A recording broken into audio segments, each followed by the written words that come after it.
अस्सलाम वालेकुम एवरीवन। पिछली वाली रिकॉर्डिंग जो थी मैं कर रही थी वो रुक गई थी, तो ये सारा कुछ राइट अप है।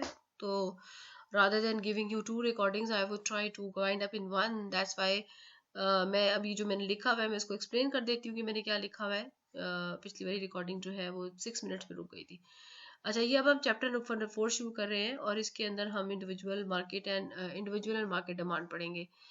और ये मैंने कहाँ से लिया, ये बुक से चैप्टर नंबर 4 है और इसके अंदर जो टॉपिक्स कवर हो रहे हैं वो इंडिविजुअल डिमांड और ये सारे टॉपिक्स हैं। ठीक है, जिसमें से हम ये लास्ट 2 टॉपिक्स जो हैं ये नहीं करेंगे, 4.1 से लेके 4.4 तक करेंगे।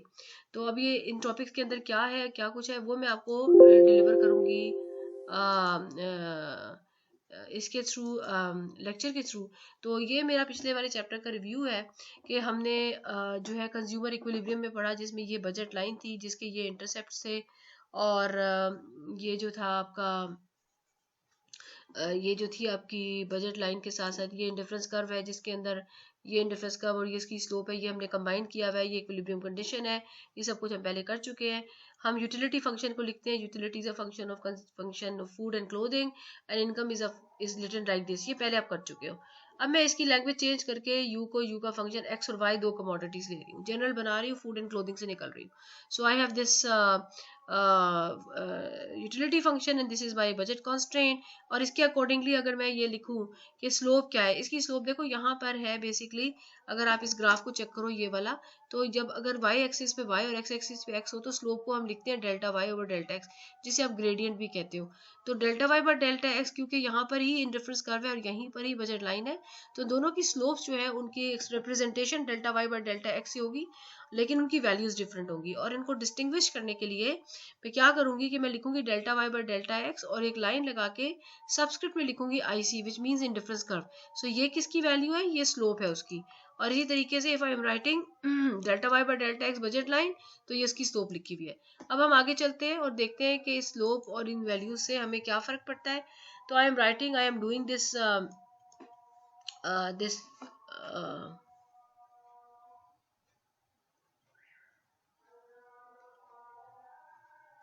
Am doing this graph again. तो इस वाले ग्राफ के अंदर अगर आप देखो तो यहाँ पर मैंने पूरी वो बजट लाइन बनाई हुई है और आई कैन सी कि मेरा I am getting an equilibrium right in front of me. And what happens, I call it U bar, what happens कि there is a increase in income of the consumer. जब increase होती है income of consumer तो आप ये देख सकते हो कि ये एक न्यू पॉइंट आ गया यू बार का। So you practically are shifted from x1 y1 से you have increased x2 and y2।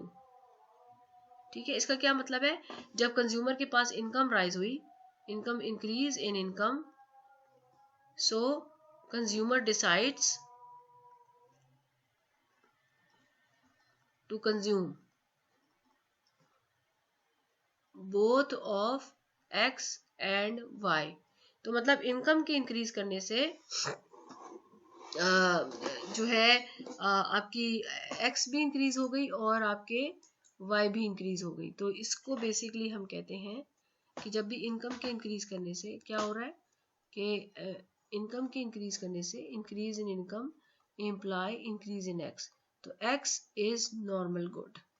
और अगर increase in income implies increase in y, तो y इज नॉर्मल गुड। ठीक है, ऐसा भी तो हो सकता है कि अगर किसी के पास पैसे ज़्यादा आए तो वो दोनों कंज्यूमर्स दोनों प्रोडक्ट्स को ना यूज़ करे बल्कि वो किसी एक प्रोडक्ट के ऊपर फोकस करे। यानी कि increase in income is only increasing income X, या ये भी हो सकता है कि increase income is only increasing Y. तो उसका ग्राफ कैसे बनेगा ये आप जरा सोचना, और मे बी आपके क्विज का पार्ट तो नहीं बन सकता लेकिन बाद में किसी असाइनमेंट का पार्ट बन जाए, तो ये बात आपने सोचनी है। अच्छा, आगे चलते हैं। तो क्या यहाँ से हमने देखा कि इनकम के इंक्रीज करने से ऑप्टिमल लेवल या इक्विलिब्रियम जो है कंज्यूमर का चेंज हो जाता है। यहाँ ये हमने किसको डिस्कस किया, चेंज इन इनकम के फैक्टर को। और कौन से फैक्टर्स हैं, change in P of X, ये भी तो है। इसको क्या होगा, so we have a graph X Y M by P X, और क्या है M by P Y, original equilibrium x1 star y1 star. Okay, suppose करो P X has gone down, तो ये वाला वेरिएबल क्या हो जाएगा, यहाँ शिफ्ट हो जाएगा, तो हमारी बजट लाइन टिल्ट करेगी आउटसाइड, ये सपोज यहाँ तक आई हुई है, ठीक है जी। तो आपका जो इक्विलिब्रियम है नया वाला वो यहाँ पे सपोज बनता है, जब यहाँ बनता है तो क्या नजर आया, दोनों चीजों की कंजम्पशन इंक्रीज कर गई। अगेन इस पे यही सवाल है, ऐसा भी तो हो सकता है कि प्राइस ऑफ एक्स के डिक्रीज करने से सिर्फ कंज्यूमर एक्स की कंजम्पशन बढ़ाए, तो ग्राफ कैसा बनेगा, और अगर दोनों को बढ़ाए तो मैंने निकाल दिया है, वाई बढ़ाए ऐसा पॉसिबल नहीं है। तो एक और लॉजिकल केस जो बनता है इसके लिए कि increase decrease in the price of x will have effect on x y both or only x, how would you show it in a graph, दोनों की चेंज का तो मैंने दिखा दिया है, बाकी आपने दिखाना है। इसी तरीके से आपने क्या और बताना होगा कि what will happen to this equilibrium, ठीक है, ये आपका u है और ये आपकी सारी x और y, if p of x increases, यहाँ मैंने क्या किया है, p of x को डिक्रीज किया है। इसी तरीके से जब आपका ग्राफ इसी तरह से चेंज होगा जब आपकी p of y डिक्रीज होगी, तो उसको कैसे बनाना है, तो मैं आपको कुछ चीज़ें पूछना चाह रही हूँ। वन क्वेश्चन क्या है, क्वेश्चन है what will happen to x star y star if first increase in income with decrease in income, अलग अलग क्वेश्चन है। Second, increase in P X, decrease in P X. तीसरा, increase in P Y, decrease in P Y. चौथा, increase in income and increase in P X and increase in P Y, where increase in P X is equals to increase in P Y. ठीक है, मैं ये वाला case आपके साथ जरा discuss करती हूँ, बाकी बहुत आसान है, वो आपने खुद करने हैं। तो देखते हैं कैसे बनेगा ये। मैंने लास्ट केस डिस्कस करना है। क्या मैं कह रही हूँ, मैं ये कह रही हूँ कि मैंने इंक्रीज किया है इनकम को,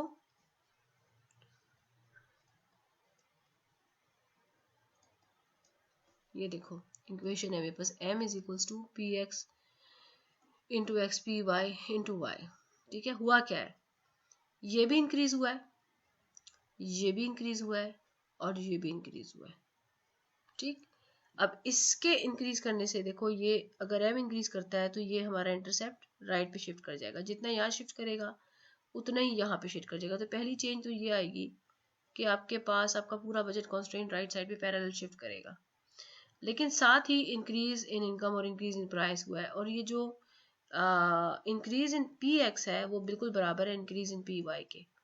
अब आप देखो कि क्या होगा इसे, जब भी सिर्फ प्राइस इंक्रीज करती है ना तो आपकी पी एक्स इंक्रीज करने से ये बाहर को टिल्ट करती है, और इसी तरीके से दूसरी चेंजेस होती हैं। लेकिन अब क्योंकि दोनों इंक्रीज हुए तो क्या इफेक्ट आएगा, अब ये पी एक्स पी वाई कहाँ पे आ रहे हैं, ये slope of budget difference line यानी कि इस पे आ रहे हैं, D Y delta Y by delta X divided by budget line, और ये हमने लिखी हुई थी minus P X over P Y.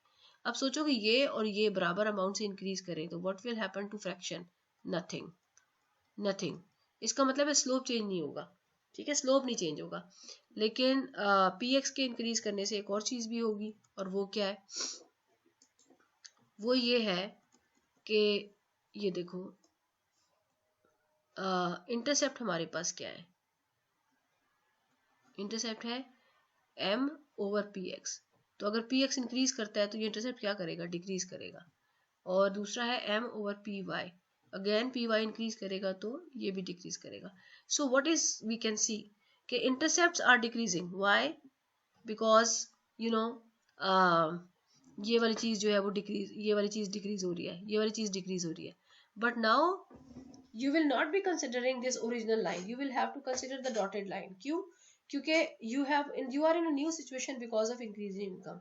The increase in income shift the budget line outward, but at the same time increase in prices decreases this point back. और अगर हम ये assume कर लें कि जितना इनकम में इंक्रीज हुआ है उतना ही प्राइसेस के अंदर चेंज आया है, तो कंज्यूमर जो है वो वापस इस पॉइंट से वापस इस पॉइंट पे यहाँ आएगा और इस पॉइंट से वापस यहाँ आएगा। तो बेसिकली स्लोप में कोई चेंज नहीं आ रहा, क्योंकि हमने देखा था कि ये जो दोनों अगर इंक्रीजिंग है तो स्लोप कांस्टेंट रहेगी, तो इसलिए पैरेलल ही होगा। सो व्हाट इज एक्चुअली हैपनिंग कि कंज्यूमर जो है वो ओरिजिनली इस पॉइंट पर था, ए पॉइंट पर, और इनकम के इंक्रीज करने से मे बी वो बी पॉइंट पे शिफ्ट हो जाता, लेकिन क्योंकि प्राइसेस भी साथ ही इंक्रीज होगी तो वो वापस इस पे आ गया। So at the end, he ends up consuming same amount of X star Y star. So this is a one kind of change which I can ask in quizzes, कि जरूरी नहीं है कि सिर्फ इनकम की चेंज, सिर्फ price की change, इनके कॉम्बिनेशन भी ट्राई करें और उसकी लॉजिक भी देखें। इनकम के इंक्रीज करने से consumer gets richer, so he is in position to buy more, so he can go to upward position, but once prices goes up his visibility goes down. So imagine करें कि एक situation जिसमें कि income भी increase हो रही है और उतनी ही प्राइसेस भी इंक्रीज हो जाए, तो would you be able to buy more? No. ये आजकल बिल्कुल यही सिचुएशन है कि not only if there is a certain rise in income, but at the same time price का जो राइज है वो इवन इनकम के राइज से ज्यादा है, जिसकी वजह से the end basket of the consumer is still empty. तो यही कुछ इस तरह की सिचुएशन है जो कि हम इस ग्राफ में रिप्रेजेंट कर रहे हैं। So given this understanding, now moving on and going to the further concepts. So we are done with the consumer equilibrium and the changes in the consumer equilibrium. ठीक है, 11 मिनट का lecture हो रहा है, मेरी कोशिश है कि मैं इसको आधे घंटे के अंदर वाइंड अप कर दूं ताकि साइज बहुत एक्सेसिव ना हो जाए। So moving on, I am now moving on to next concept के change in price, consumer equilibrium and concept of price consumption curve and demand curve. जब बात बहुत लंबी है, ये लाइन बहुत लंबी है, लेकिन चीज बहुत छोटी सी है, मैं आपको बता देती हूँ क्या। ऊपर जाते हैं। सो ये देखो, we have this line x y, this is our budget line and we know कि p यहाँ पे होता है m by px, अब याद होना चाहिए, ठीक है जी। और जैसे जैसे px डिक्रीज करेगी ये पॉइंट बाहर बाहर बाहर शिफ्ट करेगा। तो इमेजिन करो कि सिचुएशन कुछ ऐसे थी कि पहले एक दफ़ा प्राइस डिक्रीज हुई एक्स की, वो बाहर चलेगी लाइन, फिर फर्दर डिक्रीज हुई, एंड इस तरह से हमारे पास बहुत सारी रिडक्शंस आर टेकिंग प्लेस। तो होगा क्या, with every reduction decrease in price of px, consumer has increment into feasibility reason.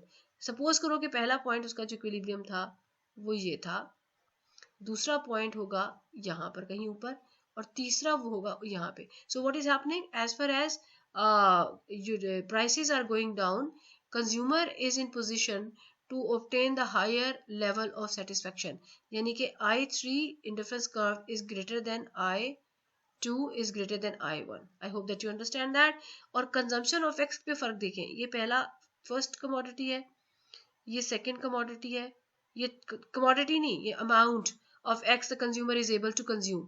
इसको पॉइंट A कह लें, इसको पॉइंट B कह लें, इसको पॉइंट C कह लें। So as we are moving from point A to point C, we can see that there is increment in the consumption in the commodity X is taking place. Why? Because there is a constant reduction in the prices. अच्छा, अगर मैं इन सारे points को join करूँ, ये जो points हैं, जो ऑप्टिमल पॉइंट्स हैं, जो हमने कैसे लिए, how do I get these optimal points? These optimal points, these different optimal points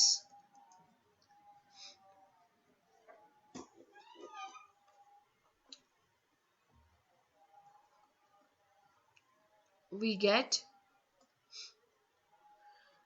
due to decrease in px. That's why, so x is increasing continuously. ठीक है, तो ये आपको, इसको कहते हैं, ये डिफरेंट कंजम्पशन पॉइंट्स है और ये कर्व की शेप में है, तो इसलिए हम कहते हैं, और ये आ रहे किस लिए, प्राइस की चेंज की वजह से, इसलिए हम इसे कहते हैं प्राइस कंजम्पशन कर्व, पीसीसी। ठीक है जी। अच्छा, इससे एक और रिलेटेड स्टोरी है। Now what you can see, you can see there is a constant change in px is taking place and there is a constant change in x is taking place.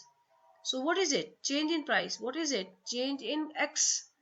तो ये कौन से concept को quantity demanded with a reduction in prices, that is what is happening, reduction in prices is taking place, budget line बाहर जाती जा रही है और क्वांटिटी डिमांड इंक्रीज करती जा रही है।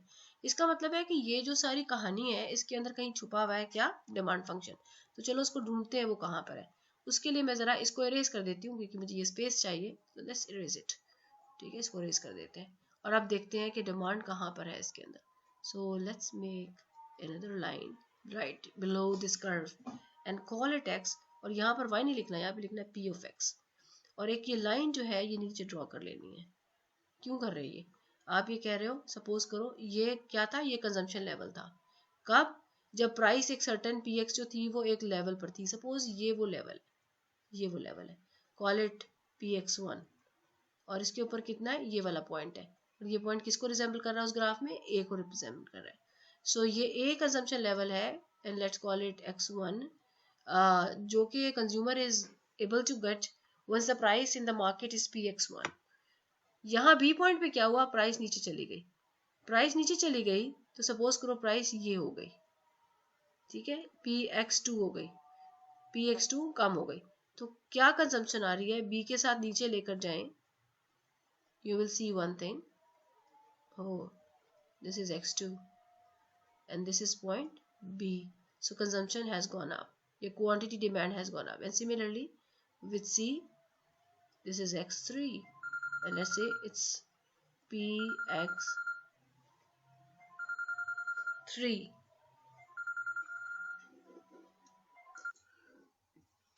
तो ये आप देखो कि ये पॉइंट आ गया C. So how do we I get, how I'm getting these points, I am getting these points by reducing, I am getting more consumption of product X by the reduction of prices. So I deliberately made another graph in which I could relate that what is happening to the consumption of X with the reduction in prices, and I'm joining it now. So it gives me practically one line, and that is demand function. Okay, and this demand function is called Marshallian, जो कि not necessary at this moment, but ये एक demand function है जो negatively sloped है। तो जैसे कि मैंने आपसे कहा था कि डिमांड क्या चीज होती है, विलिंगनेस प्लस एबिलिटी। अब आप चेक करो कहाँ से ये बात निकली है, सारे इंडिफरेंस कर विलिंगनेस को शो कर रहे हैं, सारी बजट लाइन एबिलिटीज को शो कर रही हैं, और ये जो डिमांड फंक्शन की जो इक्विलिब्रियम पॉइंट्स हैं वहां से ये पॉइंट आया है, यहाँ से ये पॉइंट आया है। तो क्या, look at this line, what we are getting, these are all optimal points, and the optimal points are those points in which willingness adds to ability। तो ये सारे points वो point है जिसपे consumer willing भी है और able भी है। इसी वजह से हम कहते हैं कि demand is defined by the combination of willingness and ability। तो अब हमने एक concept कर लिया, इसका था price consumption curve and demand curve, और ये किस वजह से हुआ, ये प्राइस की चेंजेस की वजह से हुआ। अब हम एक दूसरा कॉन्सेप्ट करने वाले हैं जो कि इनकम की चेंजेस की वजह से होता है, और उसका नाम है एंजल कर्व। तो वो देखते हैं वो कैसे होता है। So Engel curve, so this one is income consumption curve and Engel curve. ठीक है, so what is Engel curve, ये हम अभी समझ लेते हैं। यहाँ से पहले ग्राफ बनाते हैं, यहाँ पर है x, यहाँ पे है y, ये आपके पास एक इनकम लेवल है, let's call it IM1 by px, ठीक है, और ये दूसरा इनकम लेवल है एंड ये M2 लेवल है, M2 बाय px, और ये तीसरा इनकम लेवल है। हम अज्यूम क्या कर रहे हैं, consumer is getting increments in his income one by one such that M3 exceeds M2 exceeds M1, and here we go with the equilibrium situations, consumer equilibriums को देख लेते हैं। First situation, second situation, third situation, call it A, call it B, call it C, higher consumption for X and Y, higher consumption for both X and Y, and more higher consumption on X and Y. ठीक है, how is taking place, it's only due to increase in income which is M1 M2 M3। अब मैं क्या करूंगी, इन सारे अगर points को join कर दूं तो क्या है, ये कर्व बन गया। ये कैसा कर्व है, ये कर्व आया है because of changes in income. किस पे इफेक्ट आया है, कंजम्पशन पे, तो we call it income consumption curve. ठीक है, और उसके नीचे अगर मैं एक और ग्राफ बनाऊं, दैट ग्राफ इज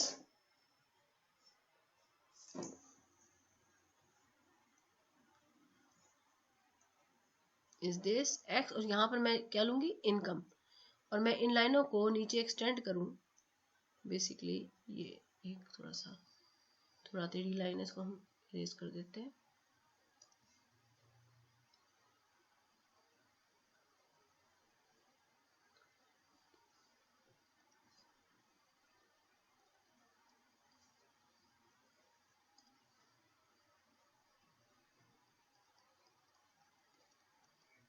सॉरी, मैं लाइन इतनी सही नहीं लगा पा रही, मगर ये लाइनें सीधी आती हैं इस पर। ठीक है, ये इसके बाद बहुत ही गंदा बना है, बट एनीवेज ये पहली M1 लेवल है और ये A पॉइंट है, ये M2 लेवल है और ये B पॉइंट है, और ये M3 लेवल है और ये C पॉइंट है।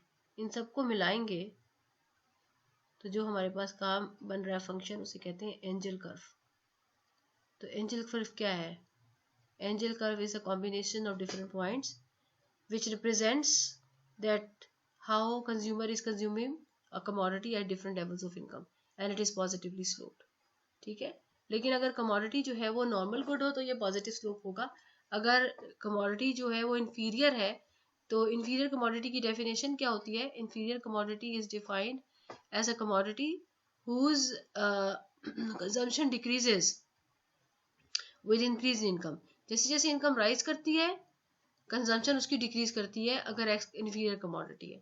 और नॉर्मल गुड कौन सी होती है, नॉर्मल गुड वो होती है जिसकी इनकम के इंक्रीज करने से कंजम्पशन इंक्रीज करती है। तो अगर एक्स, तो कोई भी प्रोडक्ट जो है वो एक सर्टेन लेवल तक नॉर्मल रहती है और उसके बाद वो इन्फीरियर हो सकती है। मतलब फॉर एग्जांपल आप कोई जैसे आप मटन खाना चाहते हैं, you don't have enough income, ठीक है, तो आप क्या करोगे कि since you have low income so you are eating a little amount of mutton, so as income rises you increase consumption more and more and more, but there is a limit। suppose ये वो limit है, इससे ज्यादा consumption आपको नहीं करनी। अब further अगर इंक्रीज होती है इनकम तो now you would not be adding more but you will consume may be less और सेम।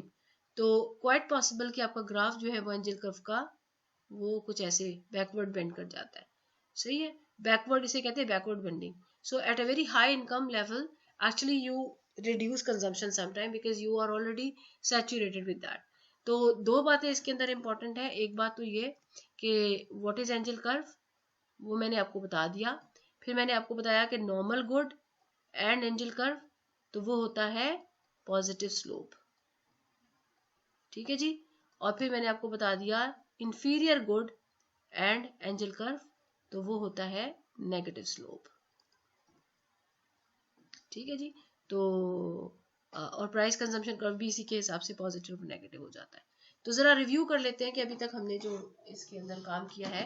स्लाइड सीरियर गुड की डिस्कशन आ गई, उसके बाद ये आपका बैकवर्ड बेंडिंग आ गया कि हाई लेवल ऑफ इनकम के ऊपर जो है वो आप कंजम्पशन एक्चुअली कम कर देते हो। ये इंडिविजुअल डिमांड, ये आपने मार्केट स्ट्रक्चर ये सब नहीं पढ़ना, हाँ ये पढ़ना है इंडिविजुअल डिमांड, जो मैं अभी दिखा देती हूँ आपको। और इन ये इंपॉर्टेंट कॉन्सेप्ट जो रह गया इसके अंदर वो ये रह गया, income effect and substitution effect, ये मैं आपको करवाऊंगी इसके बाद। और उसके बाद आप ये तकरीबन चैप्टर आपका जो है ना गिव एंड गुड ये सब इसी के अंदर आ जाएगा। मार्केट डिमांड जो है वो बहुत आसान है, मैं यहीं से बता देती हूँ। ये देखो इनका ये प्राइसेस है, ये आपकी market determining the market demand. Market demand क्या, मार्केट क्या होती है, सम ऑफ इंडिविजुअल्स। तो हम कहते हैं कि सपोज करो ये है एक इंडिविजुअल ए है, एक इंडिविजुअल बी है, एक इंडिविजुअल सी है, और ये इनके कंजम्पशन बास्केट्स हैं कि 1 प्राइस है तो वो कमोडिटी का 6 यूनिट्स कंज्यूम कर रहा है, ये वाला बंदा 10 यूनिट कंज्यूम कर रहा है और ये वाला बंदा जो है 16 यूनिट्स कंज्यूम कर रहा है, तो टोटल कितने मार्केट में कंज्यूम हो रहे हैं 32। सिमिलरली ये सारा डेटा डिफाइन है। ये तो हो गया इनका स्केड्यूल, ये मार्केट डिमांड का स्केड्यूल। इसी को हम ग्राफ में भी शो कर सकते हैं। ये ग्राफ है, ये देखो, ये पहले बंदे का ग्राफ बनाया हुआ है, डिमांड 1, डिमांड 2, डिमांड 3। तो हम क्या करेंगे, ये वाली प्राइस है, ये प्राइस जो है 4, इसके ऊपर पहले वाला consumer is not getting anything, second consumer is getting some units 4 units, और दूसरा वाला ये। तो market demand is actually the addition of %2 and %3। जब हम उनको ऐड करते हैं तो वो नंबर राइट पर ही कहीं आएगा, और वो तकरीबन 11 आया हुआ है।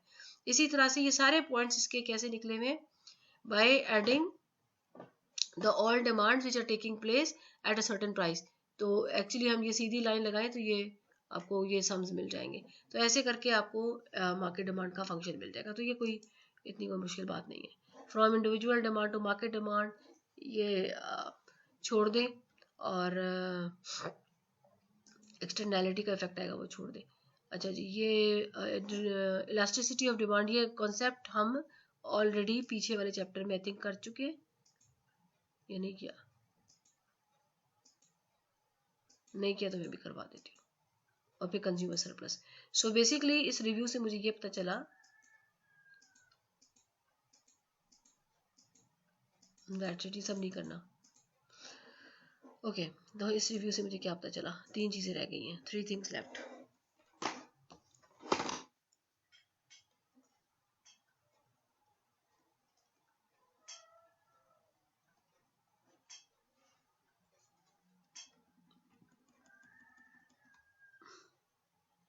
Number 1,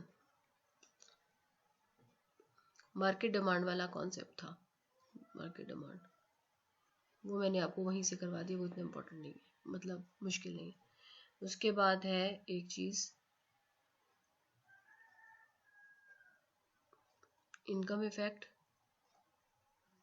income substitution effect,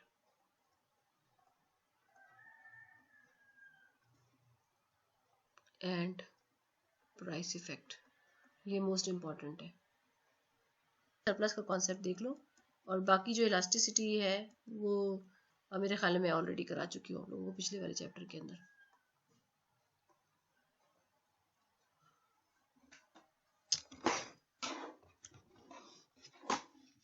consumer surplus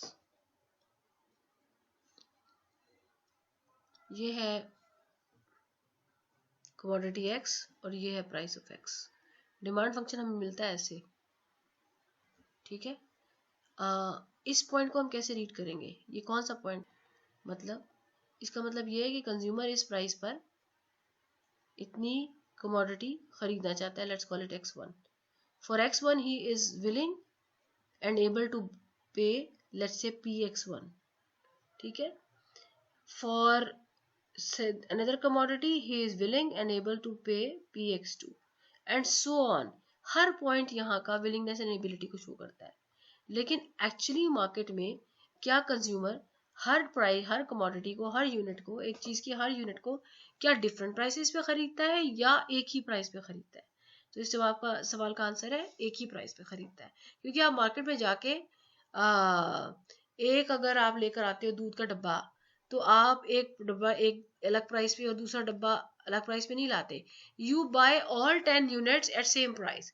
तो बेसिकली मार्केट में क्या चल रहा होता है, मार्केट में ये चल रहा होता है कि ओके ठीक है, आपकी विलिंगनेस एंड एबिलिटी तो यहाँ पर आ रही है, लेकिन आपसे मार्केट वो प्राइस चार्ज करेगी जो इक्विलिब्रियम प्राइस है। लेट्स सो ये px बाहर है, ठीक है। इसका मतलब क्या हुआ कि कंज्यूमर ये पहला जो यूनिट था उसको तो वो खरीदना चाह रहा था इतनी प्राइस के ऊपर, लेकिन मार्केट ने कहा नहीं हमें इतने में बेचना है।